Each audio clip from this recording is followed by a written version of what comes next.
A lot of my videos are specific to individual trees where a client will call me and ask me what's wrong with my tree.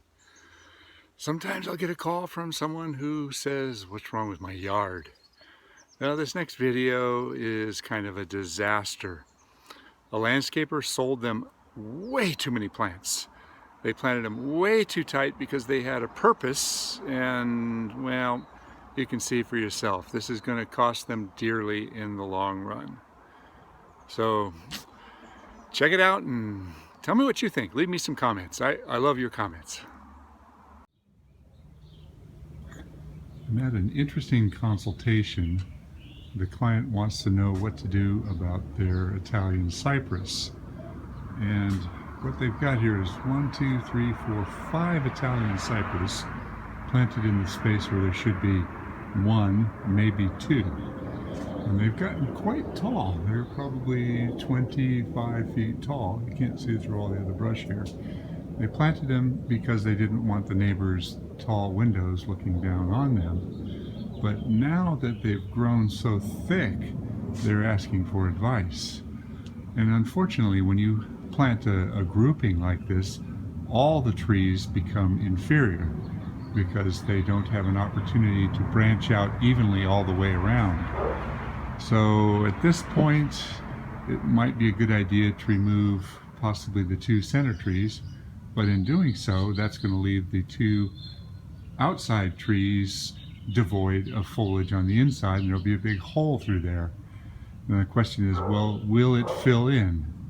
Possibly, but not rapidly and not sufficiently. So while this is a mistake, I think I'm going to recommend that they live with the mistake because it's serving the purpose the way it is. Unfortunately, in the long term, they're going to have a problem here because the trees are going to continue to get much bigger, and the crowding will get much worse. So in time, 5 Italian cypress growing in the space where there should be 1 will ultimately lead to 5 misshaped and misbalanced trees that will have to start over. How long? Well, that's a tough call. You know, people oftentimes will start topping these trees and butchering them, which opens them up to infestation and pitch canker and all sorts of insect problems. So the battle is only beginning here, but there's not a real good answer to this situation. And a little further down, there's a grouping of arborvitae. It looks like there are probably 5 or 6 of these in here as well. There's quite a bit of brown in here, which is fairly common. It's easy to get a backpack blower and blow all that out of there, or shake the plant really well, and that will be fine. But they've got the same problem here. These plants are a little bit more separated, so you could possibly eliminate the end ones and maybe one of those in the back to allow a little bit more space. But this just goes to show that if you try planting too many trees to obtain the privacy that you need, ultimately you end up starting over. So privacy hedges or privacy pleaching of trees is important that you recognize what the trees are going to turn into. And finally, at the entranceway, they have 2 pom-pommed Hollywood junipers. The one on the left here has a nice deep dark green color, and the one over on the right here is starting to turn yellow. So they're going to ask me what's wrong with this plant and how can I save it. Unfortunately, there's some problems with many of our conifers. It's a trunk canker disease, and you can see some of the evidence of it in through here. This is normal where the bark peels off, but the discoloration that you've got going on in here tells me that this plant is succumbing to that, and there is no cure. Trunk canker diseases are not something that can be fixed. It may linger for a while, but I can see clearly by the coloration change that this will probably decline, which messes up the matched set. And then they've got some other Twisted junipers over here. Um, those are going to become a little bit aggressive. And there's a third Hollywood juniper down over there.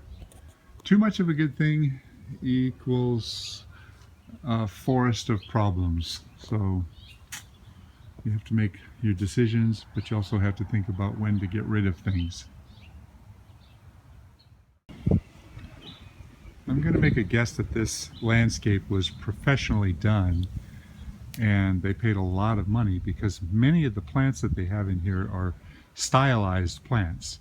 When you have something that's pom-pommed or shaped or twisted into some sort of a pattern, those are much more expensive and they require a lot more maintenance. But what the landscaper did not take into consideration is the fact that these plants grow, these trees grow, everything gets much too large, and it looks really good for the first few years, but as it evolves, the landscape sort of self-destructs from just too many plants. Now they have to make the decision of eliminating some of the plants that they paid good money for.